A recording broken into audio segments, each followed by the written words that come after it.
Mag futures indicating a triple-digit decline this morning after a better-than-expected jobs report on Friday. Take a look. We've got the Fed meeting in a week and a half. Dow Industrials up, down right now 121. The S&P down 15 and the Nasdaq down 28. What did that stronger-than-expected jobs number mean for the Fed? That's the reaction we're seeing this morning. And joining me right now is Oxbow Advisors managing partner Ted Oakley. Ted, good to see you. Thanks so much for being here. We've had a pretty good year-end rally if you look at October and November. Does it have legs, or do you think markets are focused on an aggressive Fed? Well, you know, Maria, it's about the third one this year that we've had, and I think it's too early to say that's something that's going to continue, because we've never had a bear market low when the Fed was raising rates into an inverted curve. So we have our doubts about that, I'd have to say. Do you think we are going to continue to see inflation elevated and markets react? We've got the November Producer Price Index coming out on Friday.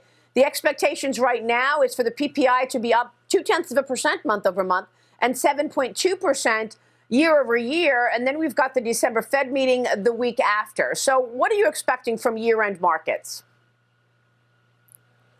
Well, I'm sure they will try, because people really want to try to end up the year okay. I mean, managers are bugging the Fed to say something to try to get their portfolios up. But I don't think they're going to change anything. I'm sure they're raising rates. I don't know how much. But, you know, you're probably going to, when you get into 2023, I think you're going to have inflation come off some. But that doesn't necessarily mean that you have a market that takes off right there.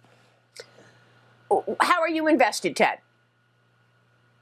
You know, Maria, we have a lot of cash, but we own things right now on the stock side that we think, you know, weather tough times. You know, if you look at Visa, MasterCard, Healthcare, and United Health, you look at O'Reilly, O'Reilly for auto parts. Then on the income side, we've got a number of income items that we own: pipelines, great preferreds, that sort of thing. You have to have things that can get you through the valley to the other side, and that's where we are right now. But we have a lot of cash. We probably have 40 to 50% liquid right now.